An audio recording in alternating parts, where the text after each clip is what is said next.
जय हिंद प्यारे साथियों, स्वागत है एक बार फिर से आप सभी का अपने चैनल दृष्टिकोण के यूट्यूब पर।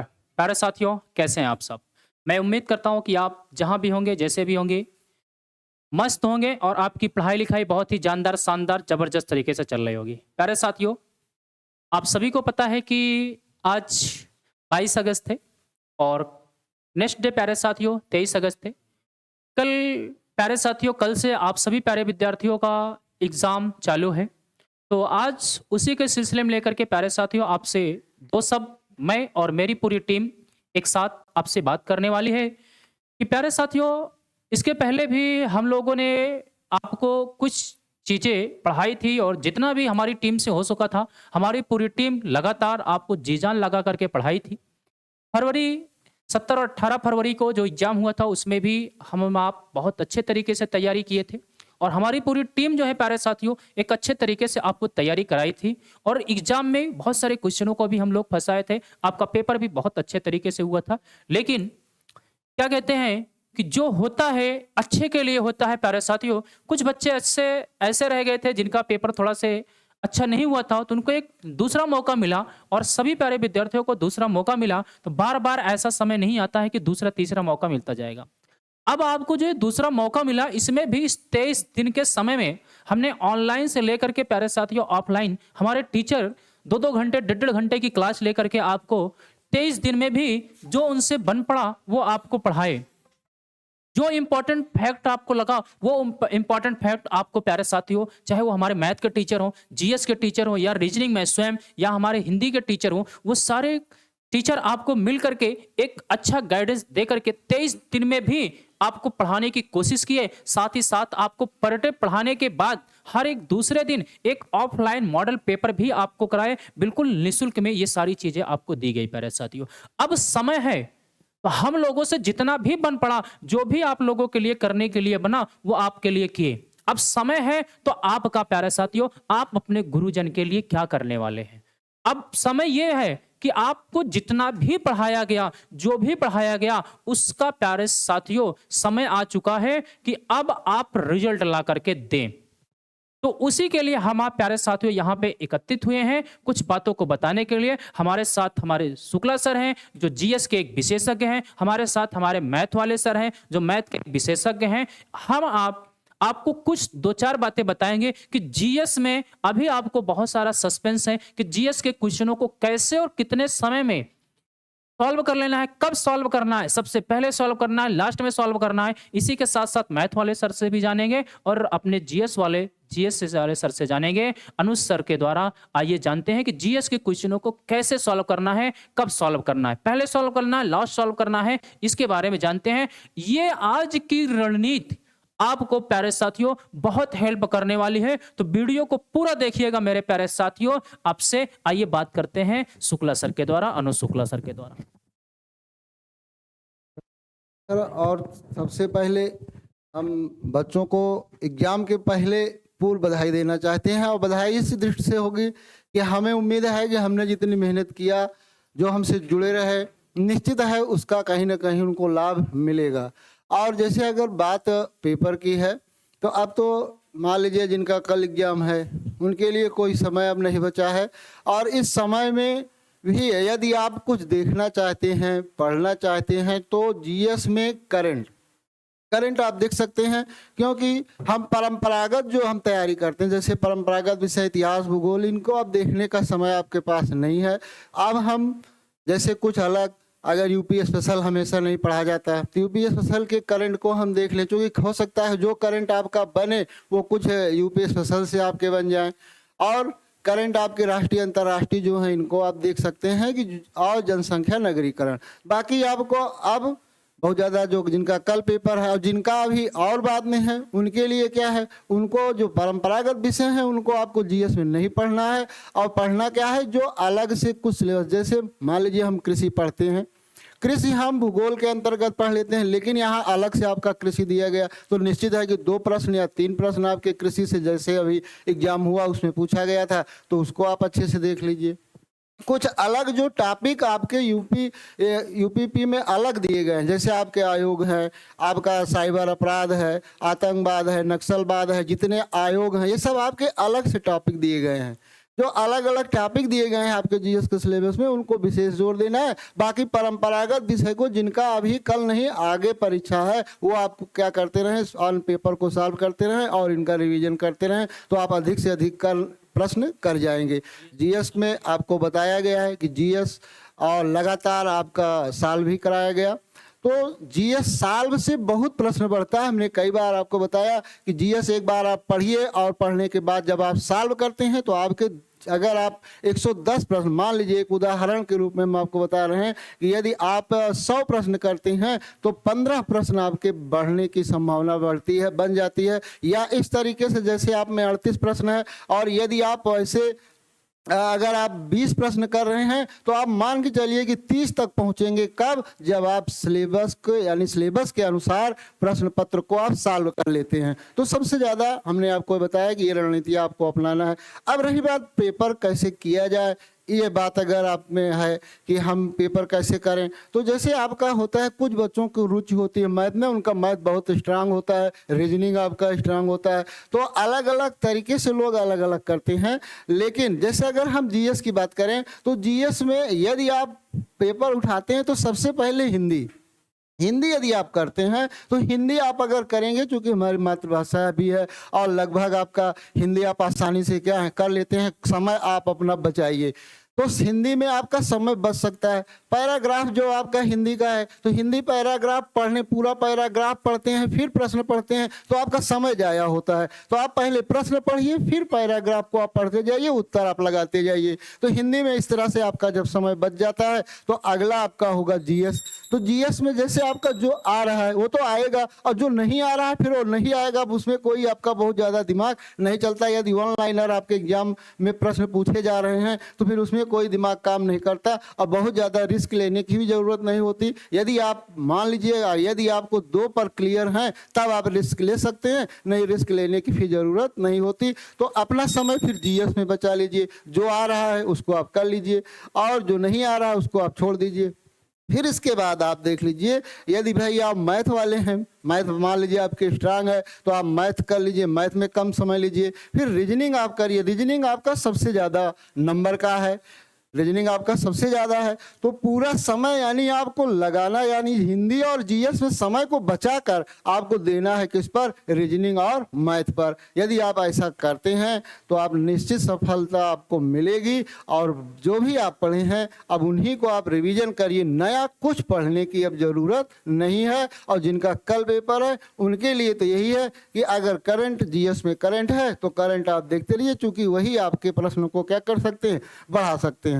यूपी आप देख सकते हैं क्योंकि वो भी आपके प्रश्न क्या कर सकते हैं? बढ़ा सकते हैं। बाकी यही आपकी रणनीतियां हैं और जो हमें अनुभव था हम अपने अनुभव के आधार पर आपको बताए और हमने पूरी कोशिश किया। जैसे आपका है 20-21 दिन में, लेकिन फिर भी एक जो आपकी रणनीति होती है, जैसे अगर आप ऑफलाइन में हमारे जो बच्चे थे या ऑनलाइन में, तो जैसे हमने रणनीतियाँ अपनाई थी पढ़ाते समय कि जो अतिरिक्त सिलेबस थे उनको हमने आपको पहले पढ़ाया, बाकी आपके जो परंपरागत विषय हैं उनको हमने आपको बाद में पढ़ाया। तो इस प्रकार से आपको भी करना है। ऐसी रणनीति आप अपनाएंगे तो निश्चित ही आपको सफलता मिलेगी।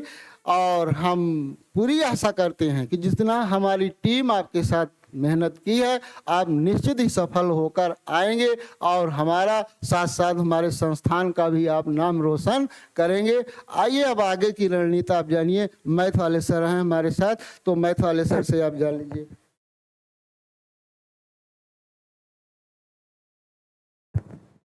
धन्यवाद सर। सभी बच्चों को आपके एग्जाम की अग्रिम शुभकामनाएं। साथियों 2-3 बातें आपको यहाँ पर ध्यान रखनी है। जैसे जिनका एग्जाम साथियों कल है उनके पास तो समय यहाँ पर बचा नहीं है दोस्तों, लेकिन हम आपसे एक आशा करते हैं साथियों कि जितने भी प्रैक्टिस सेट्स हमने आपको कराए हैं दोस्तों वो सारे आपने यहाँ पर किए होंगे। तो एक काम प्यारे साथी आपको यहाँ पर और करना है कि जो एडवांस मैथ में साथियों जो भी आपके चैप्टर्स हैं, जैसे आपका मेंसुरेशन है साथियों, एलसीएम एचसीएफ है आपका, नंबर सिस्टम में साथियों कुछ टॉपिक्स हैं आपके, उन टॉपिक्स को साथियों आप सभी को यहाँ पर रिवाइज कर लेना है विद इन 1 नाइट। 1 से 2 घंटे का साथियों आपको समय देना है फार्मूलों को। बाकी साथियों पूरे सिलेबस को मैथ के हम यहाँ पर रिवाइज नहीं कर सकते हैं, लेकिन जो साथियों यहाँ पर पार्टिकुलर फार्मूले हैं दोस्तों, हम उनको यहाँ पर रिवाइज कर सकते हैं। हमारे पास थोड़ा सा समय अभी है। अगर साथियों आपके पास ज्यादा समय है तो आप एक बार साथियों जितने की कॉन्सेप्ट हैं, जितने मैंने आपको बता रखे हैं साथियों, कुछ 2-3 प्रैक्टिस सेट्स भी साथियों, आप उन सभी को यहाँ पर कवर अप कर सकते हैं।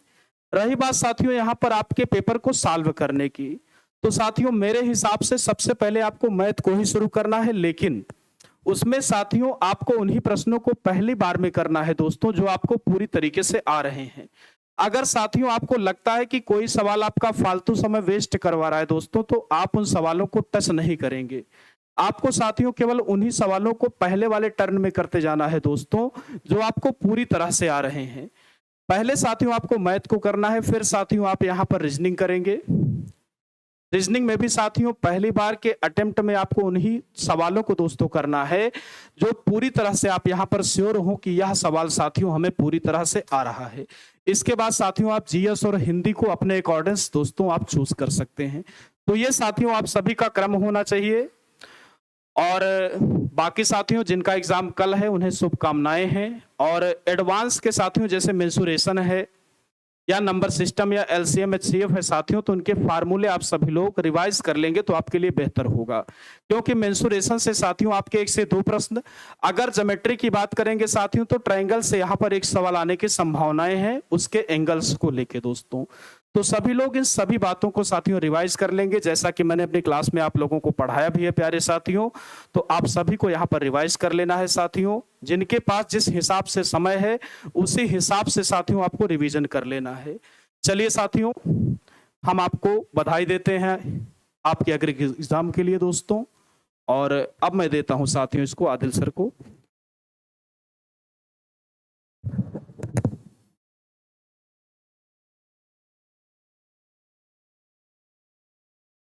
बहुत बहुत धन्यवाद सर। जैसा कि प्यारे साथियों अभी आपने मैथ और जीएस की स्ट्रेटजी के बारे में जाना, तो सबसे ज़्यादा जो डर होता है आपको मैथ को लेकर के ही होता है। तो सर ने आपको स्ट्रेटजी बताई कि अभी जिनके पास टाइम है और जिनका प्यारे साथियों कल की डेट में एग्जाम है, वो सिर्फ पब्लिश सर ने बताया कि आप सिर्फ फार्मूलों को ही एक बार अपने माइंड से रिवाइज कर लीजिए, अपने नोट से रिवाइज कर लीजिए। और जीएस वाले सर ने भी आपको एक अच्छी स्ट्रेटजी बताई है। अगर उस स्ट्रेटजी को आप फॉलो करते हैं, उस स्ट्रेटजी को आप फॉलो करते हैं तो प्यारे साथियों जाहिर सी बात है कहीं ना कहीं आपको उसका लाभ जरूर मिलेगा। तो मेरे प्यारे साथियों ये मैथ और जीएस आपने देख लिया। इस एग्जाम में यूपीपी के एग्जाम में अगर मैं बात करूं तो सबसे ज्यादा जो स्कोरिंग पॉइंट है प्यारे साथियों वो आपका रीजनिंग है। इसमें रीजनिंग ही ऐसा है जो सबसे ज्यादा आपके नंबर ऑफ क्वेश्चन आने हैं और नंबर्स ऑफ मार्क्स भी आने हैं। तो प्यारे साथियों अगर आपका कोई सब्जेक्ट, चारों सब्जेक्ट है मैथ, रीजनिंग, जीएस और हिंदी में से जो सब्जेक्ट आपका सबसे स्ट्रांग है प्यारे साथियों, जिसमें आपको थोड़ा सा इंटरेस्ट है कि ये कुछ इसके प्यारे साथियों गलत नहीं होते, चाहे वो मैथ हो, जीएस हो और हिंदी या रीजनिंग हो, उसको आप सबसे पहले उस सब्जेक्ट को आप सबसे पहले सॉल्व करिएगा और कम टाइम में सॉल्व करने की कोशिश करिएगा। ये आप मेरे हिसाब से जहाँ तक ये है। बाकी आपको अभी जीएस वाले सर बता दिए कि जीएस में कैसे सॉल्व करना है, मैथ वाले सर बता दिए। ये आपके ऊपर डिपेंड करता है कि आपका कौन सा सब्जेक्ट है, मैथ है, रीजनिंग है, जीएस है या फिर आपकी हिंदी है।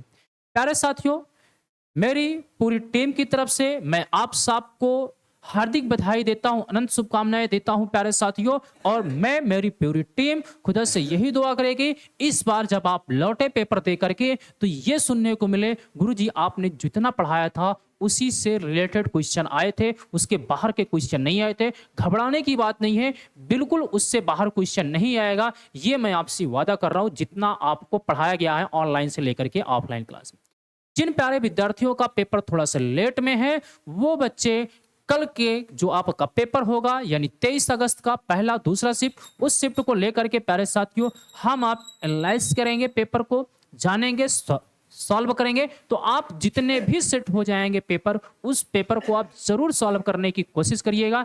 देख रहिएगा, एनालाइज करते रहिएगा कि कौन सा क्वेश्चन किस लेवल का आ रहा है, किस चैप्टर से आ रहा है, किस चैप्टर से छूट रहा है। उसी पे आपको अगर टाइम मिलेगा तो उस पर फोकस कर लेना है प्यारे साथ।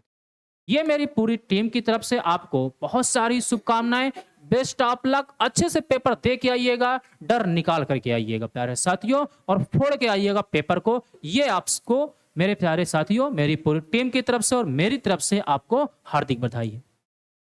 दूसरी बात प्यारे साथियों, ई केवाईसी क्या है? ई केवाईसी जिन प्यारे विद्यार्थियों का आधार फॉर्म भरते वक्त आधार कार्ड प्यारे साथियों मैच नहीं हो पाया था, उन प्यारे विद्यार्थियों को जिनके ऊपर ई केवाईसी आ रही है, वो 2.5 घंटा पहले एग्जाम सेंटर पे पहुंचेंगे, जैसा कि नोटिस में निकल के आया है। और जिनका प्यारे साथियों क्लियर है, वो अपने रिपोर्टिंग टाइम पे पहुंचेंगे। तो मेरे प्यारे साथियों, मैं आप सभी से पहले भी मैं कहता था, अगर आप किसी भी चीज का एग्जाम देने जा रहे हैं तो एग्जाम सेंटर पे 1 से 1.5 घंटे पहले पहुंचना है, आपको हमेशा बताता था। तो अभी आपको पहुंचना है 1.5 घंटे पहले के बजाय आप 2 घंटे पहले पहुंच जाइए, 2.5 घंटे पहले पहुंच जाइए, कोई फर्क नहीं है। तो उसमें आपको प्यारे साथियों जब एग्जाम हॉल में जाएंगे तो आपकी ई केवाईसी कंप्लीट करा दी जाएगी। मेरे प्यारे साथियों, ये इतनी बात थी हमारी पूरी टीम की तरफ से। एक बार फिर से आप सभी को हार्दिक बधाई देते हैं। आपको एग्जाम्स को लेकर के डरिएगा नहीं, एग्जाम कहीं बाहर से नहीं आएगा, फोड़ के आइएगा एग्जाम प्यारे साथियों। मिलते हैं आपसे अपनी क्लास में, कल की क्लास में पेपर को लेकर के एनालाइज करते हुए प्यारे साथियों। तब तक के लिए जय हिंद, जय Bharat. Thank you so much.